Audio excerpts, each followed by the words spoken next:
Hey guys, welcome to Pillbox Movies. I'm Hank, and today it's going to be the start of two of the hottest days in New York City for the summer. And in that theme, I figured, why don't we watch some of the sweatiest movies in movie existence? And why don't we marathon 3 of them? This is going to be 3 films that represent some of the sweatiest, wettest, drenchiest, hottest movies in film lexicon. It's not a definitive list. Here's a list of sweaty movies I've already seen. But there are plenty that I haven't. Please excuse any noise that may go on in the periphery today. It is hot as hell. I'm keeping all windows open. I'm turning on the fans. People are playing in the playground outside. Cars are honking. It's New York. What are you gonna do? And the first movie in our list is going to be 1990's Days of Being Wild, the Hong Kong film by director Wong Kar Wai. Hopefully, I'll be able to evaluate this movie on a thematic, filmmaking, cinematic level, but also, more importantly, if not most importantly, on a sweat-making level. God, what a terrible, terrible idea. 9 hours of sweaty movies. Here we go, we're starting with Days of Being Wild by Wong Kar Wai. And if you like the stuff we do on this channel, click the like button and subscribe to see more old, obscure, and art house films. A notable thing that people, that this generation immediately derives from Wong Kar Wai's work and his aesthetic is definitely maximalist typeface. His penchant for blowing up letters and characters on the screen. Young Leslie Cheung playing the heartthrob, the dangerous man, the boy you don't take home to see your parents. Maggie Cheung, young and beautiful as always. And we've already got some sweat and a recurring motif in Wong Kar Wai's films, that of clock faces. And beverages. So Lai Tong. You told to me in a dream. Oozing, sweating, pulsating Maggie Cheung. I said this the first time I saw it, or I thought this the first time I saw it, but just the most beautiful shoulder in film history. Beautiful use of soundtracks, as is per usual in Wong Kar Wai films. There was an interview done with, who was it? There's the maximal typeface. There was an interview done with I think Cameron Crowe, where he talked about music soundtracks he loved, and he talked specifically about Wes Anderson, how it's so evident from Wes Anderson's films that he's a filmmaker who loves music. And there are just some filmmakers that immediately conjure up that sensation in your mind. Wes Anderson being one, Cameron Crowe being one too. And I think for me, really recently, Christian Petzold. You should see a Christian Petzold film if you haven't before. Yes, you did. Look how cool he plays it. Ooh, I really love Wong Kar Wai's script writing. It's like it has the quality of being incredibly literate and sparse simultaneously. He gets into like just the minds of his characters so evocatively, so expressively.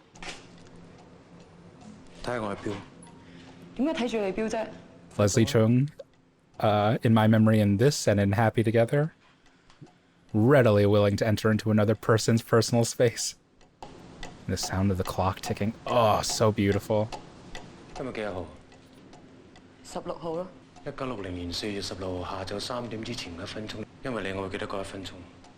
Oh. Oh, Jesus. Oh, God. It's a fact. You can't deny it. Oh, fuck. He is so seductive. Jesus Christ. Grading this highly on the sweat level. Wonderfully glistening Asian actors. They're just nuzzling, digging into each other.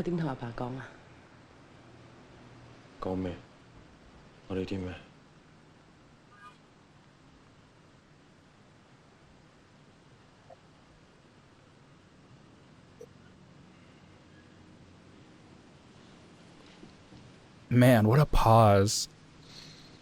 What, like, balls on this director and on these performers to hold a pause this long, this early in their careers. There's just such a like, some directors manage to trick you. Wong Kar Wai can trick you with such a feeling of certainty in their artistic vision from so early on.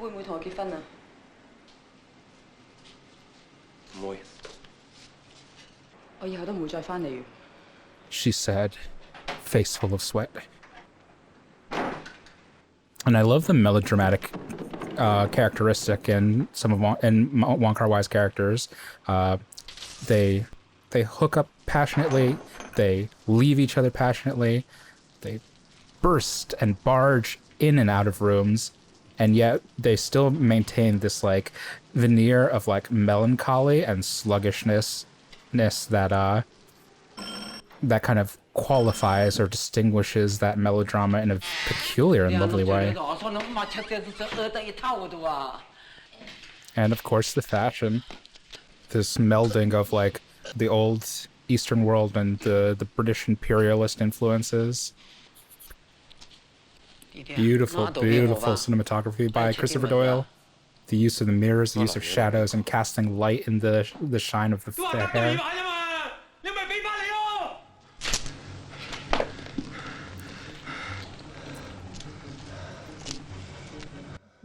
Leslie Chung's character always kind of being caught in reflections and in shadows and in silhouette, because like you can never really know the entirety of his character.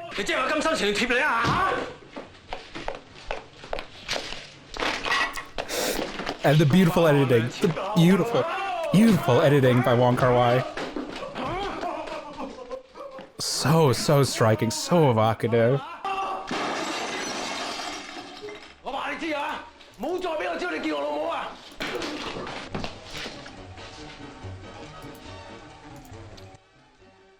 This is the same year. Oh my god. Pause for a second. This is the same year as Goodfellas. That's awesome. There's like this little thread between the two of a character having an outburst of violence and then calming themselves down in front of like a female counterpart. Goodfellas obviously had that with Henry Hill beating down. Oh, I'm sorry, I don't remember their names. Names are my worst quality, above all.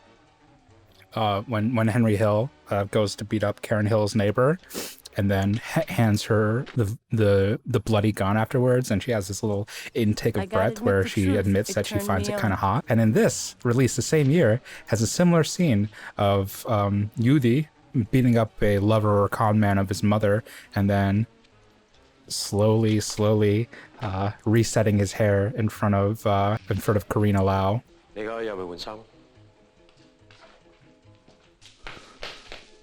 And I love all the beads on her dress. Just wonderful sound design and tactile sounds in Wong Kar Wai films. Every single detail just lights up your ears. Good amount of sweat in this scene. Good sweat factor in this scene. Ooh, look at his back! Oh, fuck! I can relate to that. Oh, I love him just cast in the darkness like that. Oh my god, so beautifully framed. Christopher Doyle, you are so talented! So I'm guessing this is during monsoon season. I love the push and pull between them.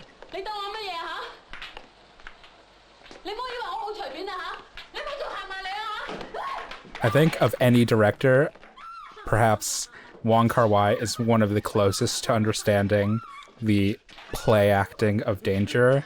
And I will just say this in terms of cinematic framing, one of the closest directors to understanding when a woman is saying no but means yes. Not to be applied to the real world, just talking in terms of film, literary, media, analysis. And I think, you know, in terms of understanding those boundaries, I think part of it is because as like passive and meek and submissive as a lot of Wong Kar Wai's characters are, he does have a lot of these kind of like impulsive, maybe not dangerous, but like extravagant and emotionally reactive characters. Like, arguably, like Fallen Angels is a good example of that, definitely. And even arguably in Chungking Express, you know, Faye Wong's character.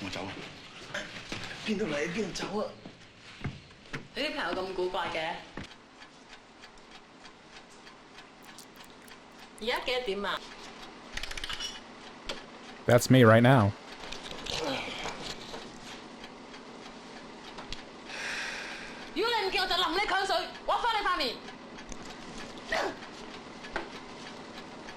Oh, they are so hot. Fuck. Sweat quotient. Doing wonderfully.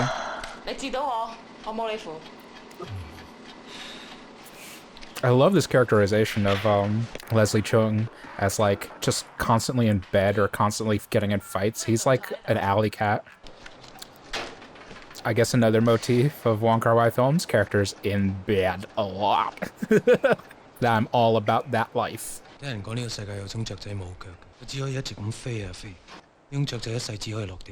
So expressive, such beautiful writing. Oh god. And again, showcasing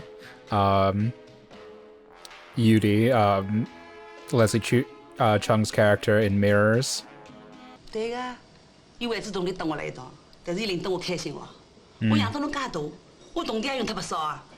kind of like that. I do like that aspect of some of the characters in Wong Kar Wai films. There's such a running current of unrequited or imperfect love. And Wong Kar Wai films, I'm gonna make myself upset just talking about it. And characters kind of like knowingly enter into engagements or compromises, knowing that it's like an incomplete love or one that isn't meeting all of their needs or satisfaction to their satisfaction.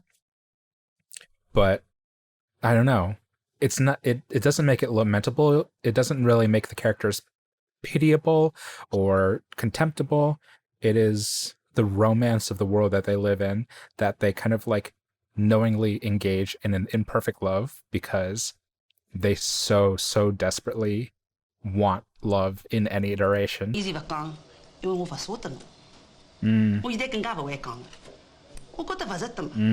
They're all such rogues, rapscallions, living in like the underworld or in the lower depths, but it just makes their needs so much more expressible.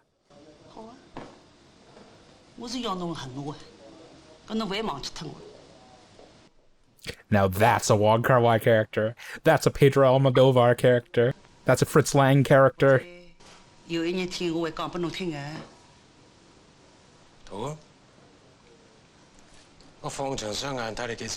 Oh god. These are scenes of challenge. These are scenes of conflict. This isn't a Marvel movie. These are characters that have stakes in each other.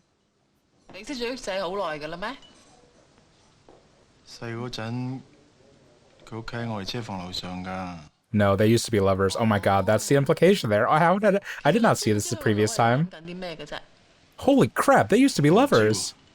Oh my god, I did not see this the last time. Me? I kind of like that kind of like symbiotic bond. Ooh, Andy Lau's in this movie too? What the hell? Yo, this movie is packed to the gills. But I like that kind of like symbiotic relationship. Obviously, I don't know if his friend, the thief, is in love with her or in love with him or not. But if he is kind of like, if there's the implication that he is in some way attracted to or had a former relationship with Yudi, I kind of like that symbiosis. Kind of like in a Tennessee Williams play, part of these lovers that can't be, part of like the imperfect love that they fashion is by living through a proxy. And so part of his attraction to her might be projecting a desire to be her and to fill that role of the lover. Yo, monsoon season is sweat T as F.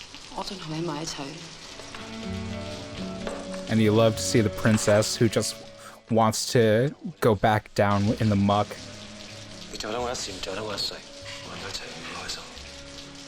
No, she won't, but that's the only way she can be happy. Oh, fucking hell. Jesus Christ. Oh my god. And the moves just have like endless transference, like in like a Shakespearean comedy, like so many characters want to be another character and like don't know how unhappy it is to be that character.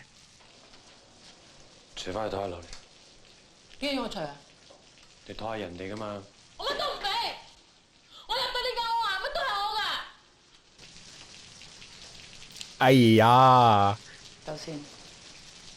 Oh no. And good framing, using the back of his head as like a central pivot point. Fuck. And I love these proxy words. They're arguing about slippers.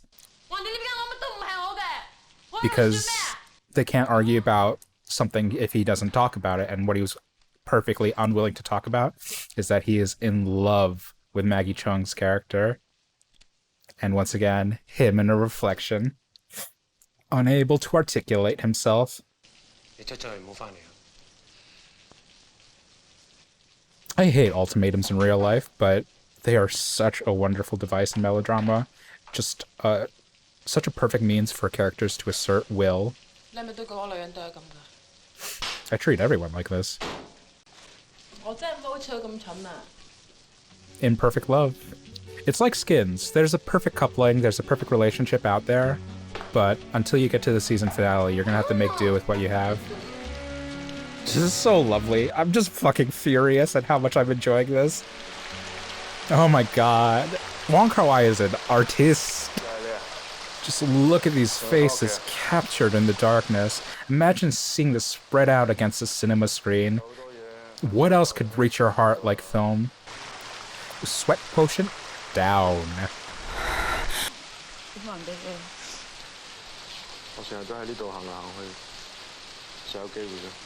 We may meet again.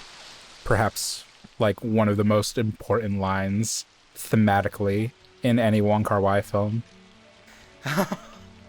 I must urge you, if you've never seen a Wong Kar Wai film, absolutely go and watch every single one you can at your earliest convenience.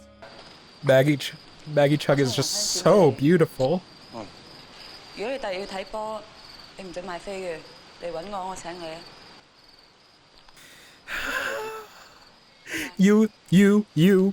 can't. The couples in Asian cinema, you can't. They are so beautiful, so otherworldly. You can't. Andy Lau and Maggie Cheung. Excuse me? Hollywood? Nobody does it like them.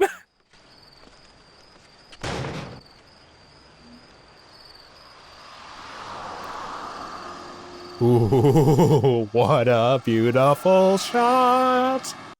You expect it to be a POV shot, her looking down at him, and then it turns out to be capturing both of them in the frame. It's subjective, but it's not from either of their point of views. It's just sweeping and emotional and dramatic.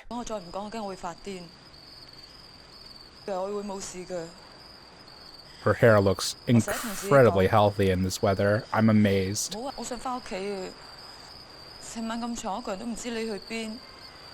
don't know, how is she? Oh, that's right, she has insomnia.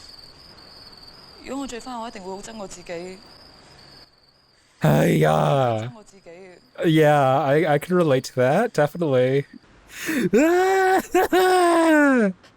Me, but about McDonald's. And a clock again. Just for you clock-minded watchers.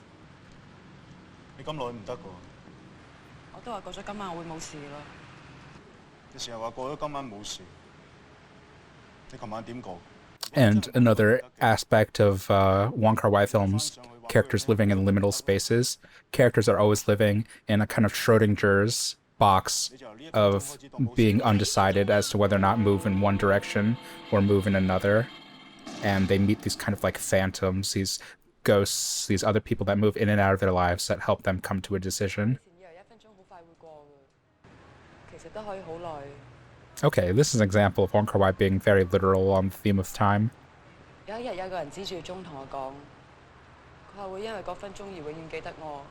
He does remember you. He does love you. He just can't tell you about it. I love Andy Lau in obscure and in the shadows in the background. Just beautiful, beautiful framing. Hi, so good.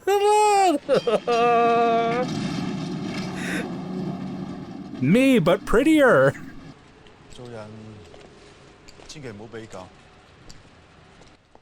Again, the idea of wanting to be somebody else.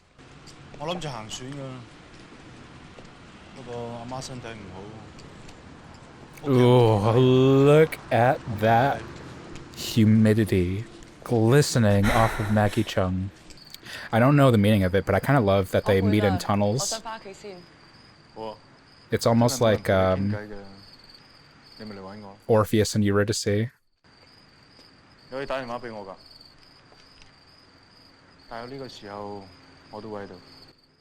Yeah, I guess time is pretty literal in this movie. I'll remember you this minute forever. I won't forget you in a minute. You better call me by tomorrow or I'll drop acid on your face. I'm here at the same time every single day.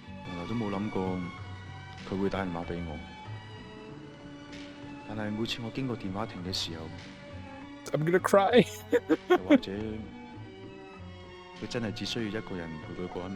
Oh my god, I'm gonna cry.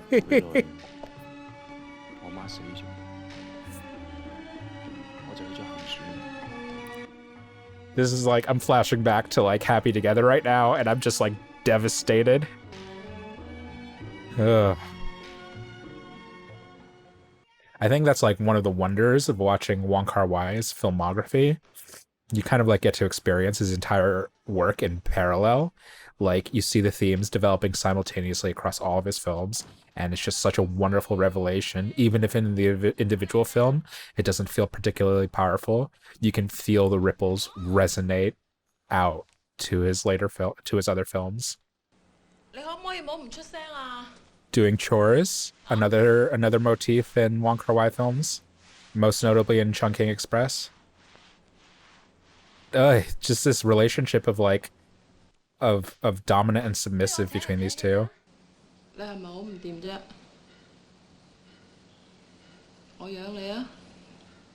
Sweat quotient acceptable. Okay, Chris, I like the reflection motif in this movie. It's getting a little too ubiquitous.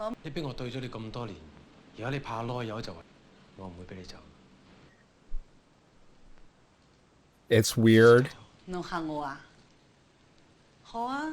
but enlightening in the ways in which his relationship with his mother reflect and reverberate through his relationship with his lovers. Is he gonna find her there? That'd be so insane. That's like never what happens in a Wong Kar Wai film. If characters go away, they will never find each other in the place that they're going. This is like the opposite of Jacques Demy. Fate is always something that'll keep you in parallel, but not in tandem. Their lines will never cross again.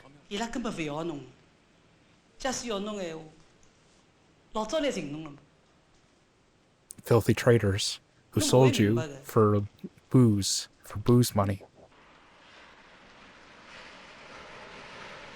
Oh my god, if they meet again in the Philippines, I will go bananas. Oh my god, if they're related, I'm gonna go bananas. Oh my god, if incest is revealed as a theme to be explored in a Wong Kar Wai film, I will go bananas. Oh, he thinks that this is gonna be a temporary thing. Oh, he's disappointed. Oh. Insert gif of Ralph Wakem.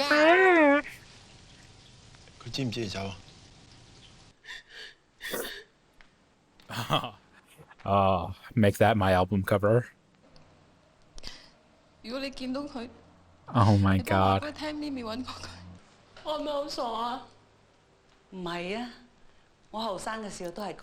Yeah, that's because Yudi has a type.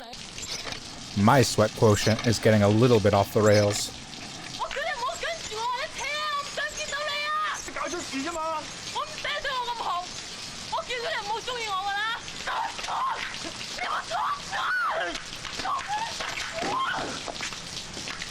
Okay, okay. No, no, no, no, no.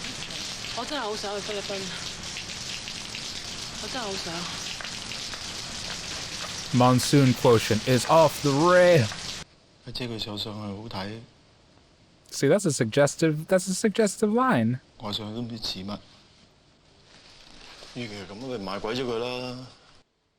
You know there's always the possibility that he could come back. He might want his car.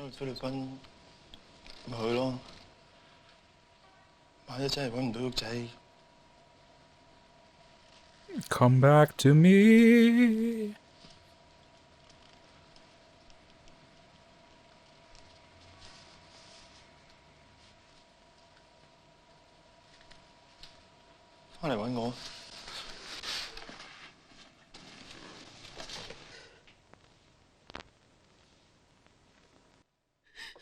I think this is the stuff, like, when I watch, like, a Drake Doremus movie, it isn't even necessarily that I connect with it on, like, an emotional, like, memory level. I think I connect with it on, like, the connective tissue it has to other romance movies, like the films of Wong Kar Wai. And that's, like, that, like, manufactured memory is what I'm responding to.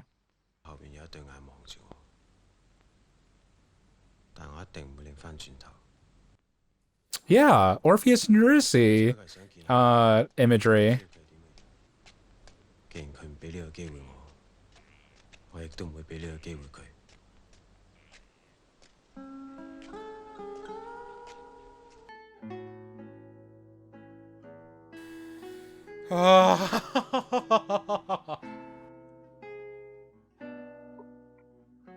Just Wong Kar Wai is needle drop after needle drop after needle drop.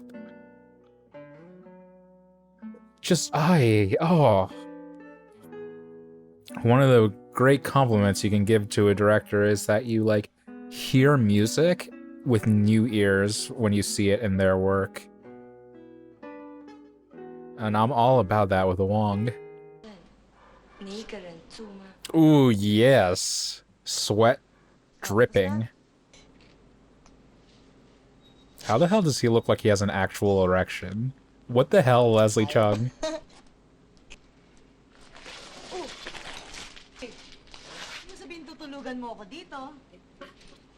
There are some actors whose, like, performance of, like, having a breakdown, of truly being, like, an alcoholic or run down or run amok, I wholly believe, and Leslie Cheung is one of them.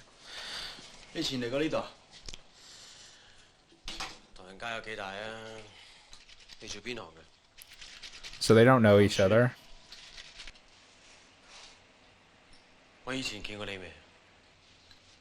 Does he know?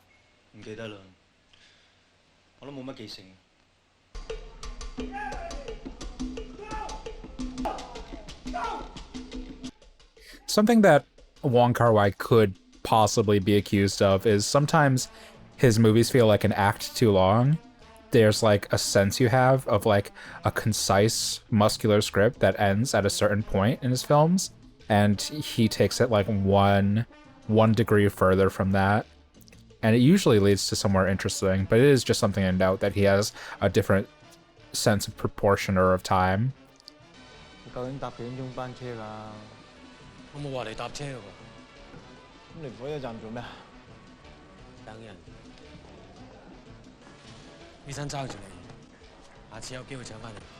Is he gonna go die? Jesus Christ. The money, Lebowski! I don't have your money. Ooh. Leslie Cheung's American accent, or not American, English accent. Lovely. Or his English speaking voice is lovely. I didn't know this was gonna turn into a Jet Li flick. As perhaps evidenced by the Grandmaster.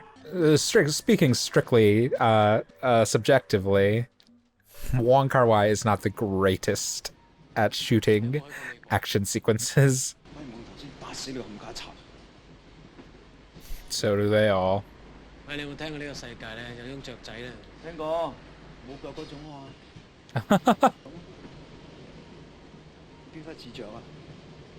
My dick is a bird.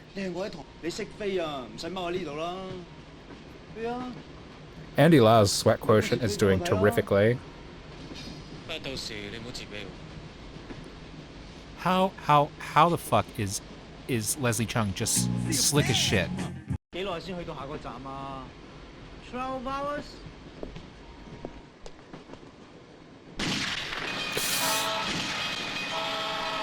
The scene came one after I expected it to, but it came.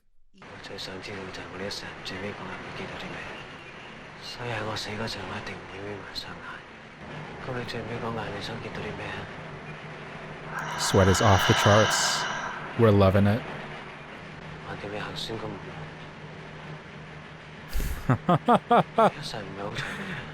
Rude.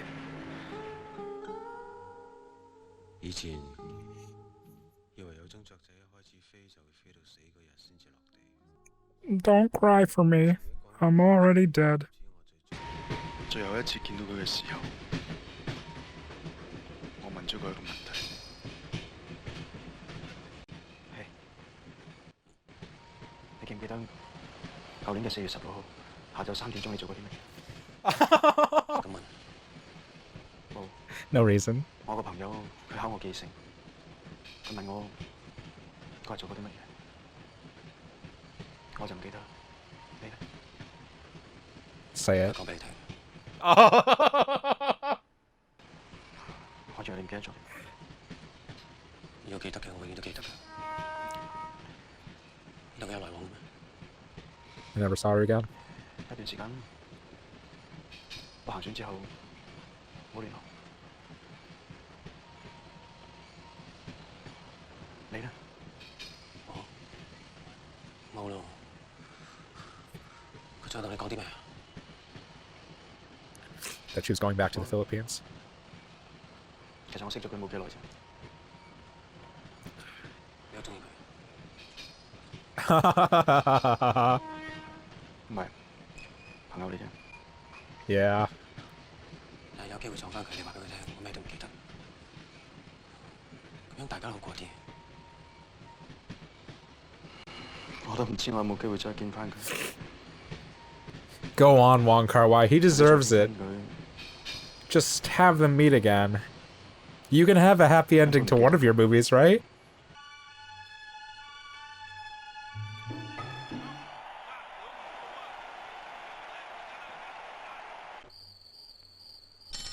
Oh my god. Oh,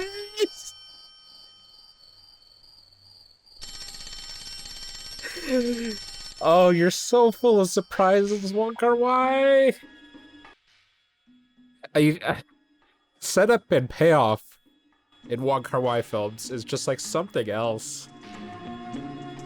Who the hell? Is that Tony Leung? The fuck is he doing in this movie?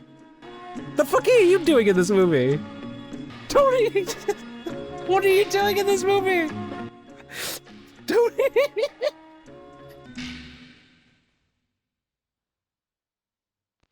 What the fuck was that ending?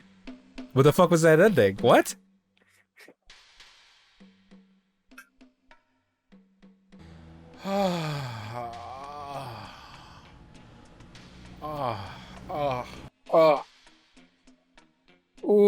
Ooh. Great movie. I don't need to tell you about Wong Kar Wai films. I think you get the picture. If you've seen them, you get it. If you haven't, you should see them.